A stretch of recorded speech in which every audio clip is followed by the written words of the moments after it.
Ada huruf nun sukun, ini huruf nun. Perhatikan media gambar di samping.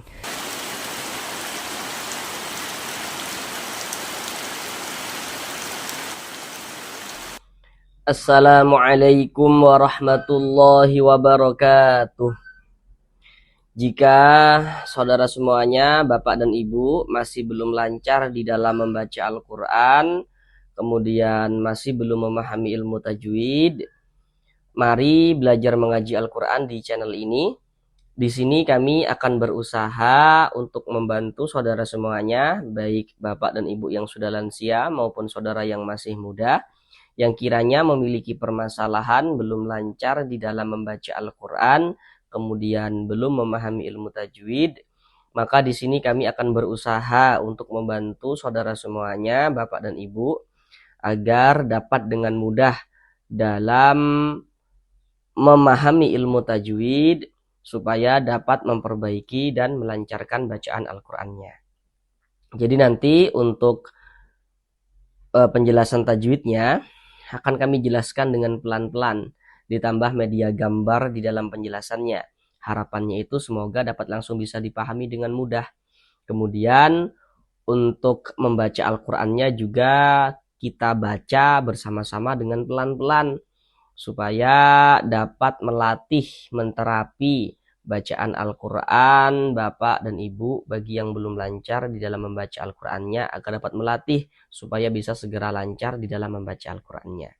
Kami juga selalu mendoakan semoga Bapak dan Ibu saudara semuanya yang belajar bersama kami di channel ini, semoga Allah Subhanahu wa Ta'ala berikan kemudahan dalam berusaha untuk memahami ilmu tajwid, guna untuk memperbaiki bacaan Al-Qur'annya. Semoga Allah Subhanahu wa Ta'ala berikan kemudahan dalam berusaha untuk melancarkan bacaan Al-Qur'annya. Kami juga selalu mendoakan semoga Bapak dan Ibu semuanya, semoga senantiasa diberikan rezeki yang berlimpah dan barokah. Dengan rezeki yang berlimpah dan barokah tersebut, semoga kita bisa menjadi seorang ahli sedekah dan bisa beribadah umroh dan haji ke tanah suci Mekah. Amin, amin, ya rabbal alamin. Baik, mari langsung kita mulai belajar mengaji Al-Qur'annya.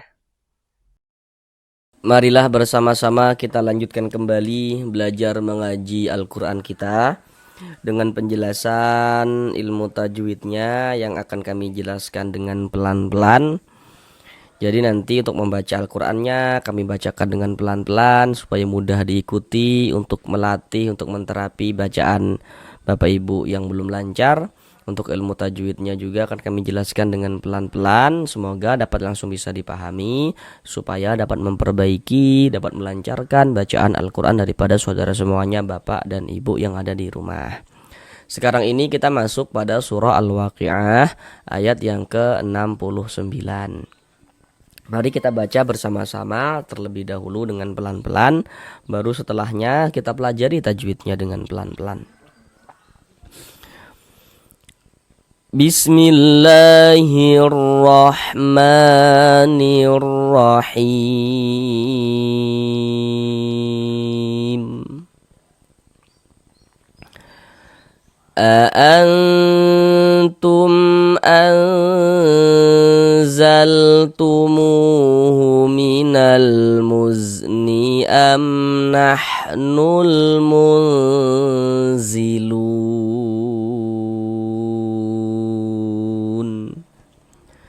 Sekarang mari sama-sama kita uraikan tajwidnya dengan pelan-pelan. Yang pertama di sini antum. Di sini ada huruf nun sukun, ini huruf nun, tanda sukun itu seperti ini. Huruf sukun atau huruf mati atau huruf sakinah. Nah, itu maksudnya sama saja. Tandanya tuh seperti ini. Nah, perhatikan media gambar di layar. Nah, perhatikan dulu di samping panah, di situ ada dak bacaannya tuh. Nun sukun garis miring tanwin. Jadi yang perlu untuk kita ingat terlebih dahulu, kalau kita membaca Al-Quran, setiap, ingat ya kalimatnya itu setiap kita bertemu dengan huruf nun sukun atau setiap kita bertemu dengan salah satu tanda baca tanwin atau harokat tanwin, maka di situ akan terjadi hukum tajwid. Jadi di mana ada nun sukun atau di mana ada tanwin, maka di situ akan terjadi hukum tajwid dengan kita memperhatikan huruf setelahnya. Jadi setelah nun sukun atau setelah tanwin itu ada huruf apa begitu. Ketahui hurufnya, maka kita bisa menentukan hukum tajwidnya. Tanda baca tanwin itu bentuknya ada 3. Pasti yang sudah sampai Al-Quran tahu semua itu tanda baca tanwin. Baris 2 di atas huruf namanya adalah fathatain atau tanwin fathah atau fathah tanwin. Nah seperti itu. Baris 2 di bawah huruf namanya kasrotain atau kadang disebut juga dengan tanwin kasroh atau disebut juga dengan kasroh tanwin, seperti itu. Kemudian ada dhammah tapi dia ada kurungnya kecil, itu namanya dhammatain atau tanwin dhammah atau dhammah tanwin. Jadi kalau kita membaca Al-Quran apabila bertemu dengan nun sukun atau ada tanwin di sana, maka terjadi hukum tajwid seperti itu. Contoh seperti ini. Ini nun sukun, setelahnya huruf ta. Maka berarti di sini akan terjadi hukum tajwid. Ya. Huruf ta inilah yang harus kita ketahui huruf apa dia, seperti itu. Seperti yang kita lihat pada media gambar di layar. Huruf ta itu termasuk salah satu huruf ikhfa hakiki. Jadi kalau ada nun sukun atau tanwin yang bertemu dengan salah satu daripada 15 huruf yang di samping itu, maka hukumnya adalah ikhfa hakiki. Jadi untuk huruf-hurufnya itu silahkan dihafal, yang huruf-hurufnya 15 itu harus betul-betul dihafal, harus betul-betul di luar kepala kita begitu. Jadi nanti ketika kita membaca Al-Quran ada nun sukun atau ada tanwin, setelahnya bertemu dengan salah satu daripada 15 huruf yang di samping itu, kita langsung paham, oh berarti ini hukumnya ikhfa hakiki begitu. Sedangkan huruf ta itu dia masuknya tuh pada ikhfa hakiki aqrab. Kenapa kok dikatakan aqrab? Karena dia dekat. Yang dekat itu apanya? Makharijul hurufnya. Jadi makharijul huruf nun dengan huruf ta itu dia dekat, maka dikatakan aqrab. Sehingga cara membaca ikhfa hakiki itu dibaca samar dan berdengung, disertai dengan gunnah. Yang dibaca samar itu apanya gitu kan? Bunyi nun sukunnya kita baca samar. Jangan kita baca aan jelas begitu, aan jelas begitu, jangan, tapi disamarkan. Bunyi nun sukun atau bunyi tanwinnya disamarkan. Karena di sini yang kita temui nun sukun, berarti bunyi nun sukunnya kita samarkan. Kemudian didengungkan atau digunnahkan. Jadi di bagian al-nya itu suaranya itu kita tahan, kita panjangkan sejenak. Sepanjang 2 harokat kita gunnahkan atau kita dengungkan. Antum, seperti itu. Mim sukun setelahnya huruf hamzah. Loh, kok ini huruf hamzah begitu? Bukan kayak ini huruf alif. Jadi ya bagi yang belum tahu, kalau ada huruf alif ada tanda bacanya. Ada alif nih tapi ada tanda bacanya nih, ada harokatnya, ada barisnya. Ini nih alif ada tanda bacanya. Huruf alif itu kalau dia memiliki tanda baca, maka itu adalah huruf hamzah. Jadi huruf hamzah itu bisa juga ditulis dalam bentuk alif yang memiliki tanda baca seperti ini. Nah, jadi kalau ada alif, ada tanda bacanya, maka itu adalah huruf hamzah. Makanya ini mim sukun setelahnya huruf hamzah. Perhatikan media gambar di samping. Kalau kita membaca Al-Quran, di mana kita bertemu huruf mim sukun atau huruf mim mati, maka di situ juga terjadi hukum tajwid. Tapi hukum mim sukun atau hukum mim mati itu dia lebih ringkas. Hanya ada 3 bentuk hukum. Dengan Bapak dan Ibu menguasai media gambar yang kami tampilkan di layar itu, artinya Bapak dan Ibu saudara semuanya sudah menguasai secara keseluruhan tentang hukum mim sukun atau hukum mim mati. Yang nomor 1, kalau ada mim sukun bertemu dengan huruf ba. Mim sukun itu setelahnya huruf ba, hukumnya adalah ikhfa syafawi. Yang nomor 2, mim sukun bertemu dengan huruf mim, hukumnya idgham mimi. Yang nomor 3, perhatikan. Di situ ada bacaannya idhar syafawi dalam kurung selain mim dan ba. Maksudnya itu kalau ada huruf mim sukun setelahnya tidak bertemu dengan huruf ba, tidak bertemu dengan huruf mim, maka semua hukumnya namanya idhar syafawi. Contohnya seperti ini. Ini mim sukun, setelahnya huruf hamzah. Ini huruf hamzah di sini bukan huruf ba, bukan juga huruf mim, maka berarti ini hukumnya adalah izhar syafawi. Karena dia izhar maka dibaca jelas, tidak berdengung, baca pendek saja. Tum an, jangan dibaca tum dipanjangkan begitu, jangan salah, baca pendek saja. Tum an, seperti itu. Kemudian anzaltumu, nun sukun setelahnya huruf zai. Huruf zai ini huruf apa? Di sini ada nun sukun, oh berarti di sini terjadi hukum tajwid lagi. Nun sukun setelahnya huruf zai. Perhatikan lagi, huruf zai itu termasuk salah satu huruf ikhfa hakiki. Berarti nun sukun bertemu dengan huruf zai, hukumnya ikhfa hakiki. Dan huruf zai masuknya itu pada ikhfa hakiki ausat. Kenapa kok dikatakan ausat? Karena makharijul huruf nun dengan huruf zai ini dia di tengah. Dia di tengah-tengah, tidak jauh juga tidak dekat, tapi di tengah. Maka dikatakan ausat. Sehingga cara membaca ikhfa dibaca apa tadi? Samar dan berdengung. Bunyi nun sukunnya samarkan. Anzaltumu, seperti itu. Anzaltumu. Nah, begitu. Kemudian mu dibaca panjang. Kenapa kok mu dibaca panjang? Perhatikan media gambar di samping. Di situ ada rumus mad tabi'i atau rumus mad asli. Perhatikan rumus 2 yang warna hitam.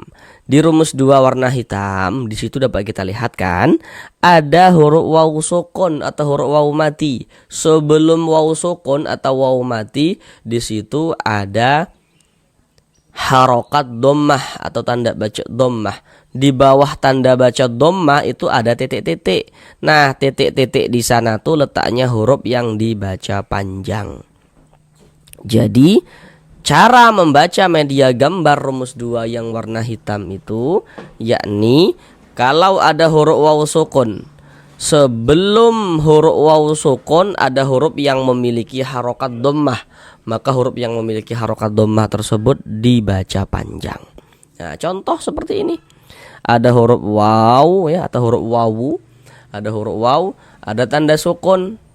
Sebelum waw sukun di sini ada ini. Ada harokat dhammah atau tanda baca dhammah ini namanya nih. Jadi kalau ada huruf waw sukun sebelumnya harokat dhammah, supaya lebih mudah untuk diingat, sebelum itu yang berposisi sebelah kanan kita itu sebelum. Jadi ada huruf waw sukun, sebelah kanan waw sukun ya, sebelah kanan kita ini ada huruf yang memiliki harokat dhammah, maka huruf tersebut dibaca panjang. Sehingga mu dibaca panjang, mad tabi'i panjang 2 harokat. Tumuhu minal. Nah, jangan dipanjangkan tumu. Nah, jangan dipanjangkan begitu, kepanjangan 2 harokat saja. Alif lam setelahnya huruf mim. Nah, perhatikan media gambar di samping. Kalau ada huruf alif lam bertemu dengan salah satu daripada 14 huruf yang di samping itu, maka hukumnya adalah alif lam qamariyah. Huruf mim kan termasuk salah satu daripada 14 huruf qamariyah kan, huruf mim. Maka ini alif lam bertemu dengan huruf mim. Dikarenakan huruf mim ini huruf qamariyah, maka ini hukumnya adalah alif lam qamariyah. Alif lam qamariyah atau izhar qamariyah. Cuman kalau di Indonesia biasanya itu lebih dikenal dengan alif lam qamariyah, seperti itu. Alif lam qamariyah maka huruf lamnya dibaca izhar, dibaca jelas, terbaca huruf lamnya. Minal. Nah, terbaca kan? Minal. Minal. Minal muzni di sini ada mim sukun setelahnya huruf nun. Nah, berarti di sini ada mim sukun, terjadi lagi hukum tajwid, berarti seperti itu. Harusnya di sini Bapak dan Ibu sudah tahu ini hukum tajwidnya apa begitu. Perhatikan lagi. Untuk di sini tidak kami tampilkan lagi lah media gambarnya supaya kita langsung latihan mengetahui tanpa bantuan media gambar. Tadi kan sudah kami katakan ya pada pertemuan pada yang sebelumnya tadi, Pak, di sini tadi sudah kami jelaskan tuh ya. Kalau ada mim sukun tidak bertemu dengan huruf ba, tidak bertemu dengan huruf mim, hukumnya adalah izhar syafawi. Nah, ini mim sukun setelahnya di sini huruf nun, bukan huruf ba, bukan juga huruf mim di sini tapi huruf nun, maka berarti ini hukumnya adalah izhar syafawi. Izhar syafawi. Maka dibaca jelas, tidak berdengung. Baca pendek saja. Amnah. Nah, pendek begitu. Amnah nul. Di sini mim sukun setelahnya huruf mim. Ini perhatikan di atas ini tadi mim sukun setelahnya huruf mim. Berarti ini sama hukumnya, yakni alif lam qamariyah. Kemudian non sukun setelahnya huruf zai. Ini di atas non sukun setelahnya huruf zai. Berarti sama hukumnya, yakni ikhfa hakiki awsat. Kita baca samar dan berdengung. Munzilun. Lun dibaca panjang. Ini namanya adalah mad arid li sukun. Namun pada awalnya dia namanya mad tabi'i. Kenapa kok bisa berubah menjadi mad arid li sukun seperti itu? Untuk di sini juga media gambarnya tidak kami tampilkan lagi karena tadi sudah kami tampilkan di atas. Jadi supaya kita langsung bisa ingat begitu, langsung berusaha mengingat otak kita begitu tanpa bantuan media gambar supaya lekas bisa seperti itu. Lu dibaca panjang, pasti Bapak dan Ibu sudah tahu tandanya apa. Kenapa kok lu dibaca panjang? Karena di sini ada huruf waw sukun. Ada huruf waw, ada tanda sukun. Sebelum waw sukun ada harokat dhammah, ada tanda baca dhammah. Sehingganya huruf yang memiliki tanda baca dhammah ini dibaca panjang. Sebenarnya lu dibaca panjang. Sama dengan ini penjelasannya. Lu mad tabi'i. Kemudian mad tabi'inya itu bertemu dengan huruf yang disukunkan. Sebab kita berwaqaf. Maka mad tabi'i bertemu dengan huruf yang disukunkan, maka dia berubah menjadi mad arid li sukun. Mad arid li sukun itu panjangnya boleh dibaca dengan panjang 2 harokat atau 4 harokat atau 6 harokat. Yang terpenting konsisten dalam sekali bacaan. Maksudnya konsisten itu kalau kita membaca Al-Quran, jika mad arid li sukun kita baca dengan panjang 2 harokat, maka semua mad arid li sukunnya kita panjangkan 2 harokat. Kalau mad arid li sukun kita baca dengan panjang 4 harokat, maka semua mad arid li sukun yang kita temui pada saat membaca Al-Quran itu kita panjangkan 4 harokat. Begitu kalau 6 harokat ya 6 harokat semua seperti itu. Ini kalau misal terjadinya mad arid li sukun ini kalau misalkan kita berhenti di huruf nun karena mad tabi'iynya bertemu dengan huruf yang disukunkan. Lu ditambah huruf yang disukunkan, untuk di sini yang kita temui huruf nun, maka ini dibaca lun seperti itu. Huruf yang disukunkannya adalah huruf nun. Ini kalau kita berhenti di huruf nun, kita baca lun. Jangan dibaca luna baru berhenti. Nah, baru berhenti gitu. Jangan salah. Tapi kita baca lun. Huruf nunnya kita sukunkan, kita matikan. Karena kita membaca Al-Quran nih, kemudian kita itu berwaqaf, berhenti kita di huruf yang tidak dibaca panjang, maka hurufnya kita sukunkan, kita matikan. Seperti itu. Nah, huruf nun kan di sini tidak dibaca panjang ya. Kalau kita berhenti di huruf yang tidak dibaca panjang, hurufnya kita sukunkan. Dia terjadinya mad arid li sukun itu kalau misalkan kita berhenti di huruf nun ini. Misalnya kita tidak berhenti di huruf nun, munziluna dan seterusnya langsung kita sambung begitu ya. Maka lu ini ya mad tabi'i, tapi kalau kita berhenti di huruf nun karena mad tabi'inya bertemu dengan huruf yang disukunkan, bertemu dengan huruf yang dimatikan, maka dia berubah menjadi mad arid li sukun, seperti itu. Sekarang mari kita ulang bersama-sama sekali lagi dari awal. أأنتم أنزلتموه من المزن أم نحن المنزلون.